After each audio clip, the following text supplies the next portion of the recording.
రండి, మీ పాపముల కొరకు ప్రాయశ్చిత్త బలి జరిగింది. మీ పాపముల నిమిత్తం ఇక మీరు చావనక్కరలేదు, వెల చెల్లించనక్కరలేదు.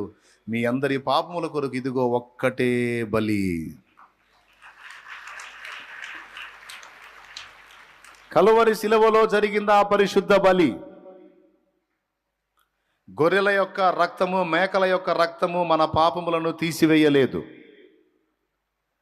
లోక పాపములని మోసుకొని పోయే దేవుని గొర్రె పిల్లైన క్రీస్తు రక్తమే మనందరికీ విమోచన. హల్లెలూయా. ఇది లోకానికి ఇప్పుడు మనం చెబుతున్న శుభవార్త. కొంతమంది ఎన్నో పుణ్యక్షేత్రాలు, పుణ్యతీర్థాలు అన్నీ తిరుగుతారు, నేను తిరిగినట్టు.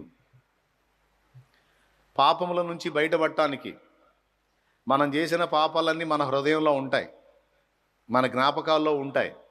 మనకేవైనా ఎదురు దెబ్బలు తగులుతున్నప్పుడు ఏంటి మనకు అయ్యే గుర్తు వస్తాయి. నేను చేసిన మొదనష్ట పనులే, నేను చేసిన దరిద్రగొట్టు పాపిష్టి క్రియల ఫలమే ఈరోజు నేను అనుభవిస్తున్నానని మనం తరచుగా అనుకునేవాళ్ళం ప్రభువుని గుర్తెరగనప్పుడు.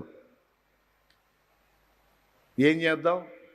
వాటి నుంచి బయటపడటానికి ఆ గుడి తిరిగి, ఈ గోపురం తిరిగి, ఆ నది తిరిగి, ఈ పుణ్యక్షేత్రం తిరిగి, ఇది అన్నీ తిరిగి తిరిగి సాలిపోయింది.